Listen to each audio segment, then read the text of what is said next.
দিবস ৩ ডিসেম্বর পালন করতে। ১৯৭১ সালের এই দিনে বীর বাঙালির অদম্য সাহস ও প্রতিরোধের মুখে পরাজিত হয়ে পালিয়ে যায় পাক হানাদার বাহিনী। মুক্ত হয় ঠাকুরগাঁও। সেই বীর শহীদদের স্মরণে প্রতি বছরের ন্যায় এবারও উদযাপন করা হলো পাকিস্তানি হানাদার মুক্ত দিবস।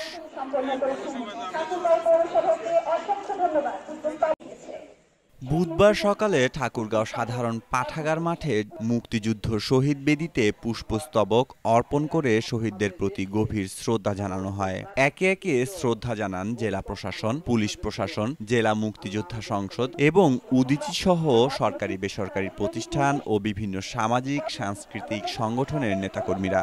এর আগে দিনের প্রথম প্রহরে রাত ১২টা ১ মিনিটে উদীচী শিল্পী গোষ্ঠী জেলা সংসদের কর্মীরা গানের র্যালি নিয়ে অপরাজেয় ৭১ স্মৃতিস্তম্ভে গিয়ে পুষ্পস্তবক ও ২ শতাধিক মোমবাতি প্রজ্বলনের মাধ্যমে শ্রদ্ধা নিবেদন করেন।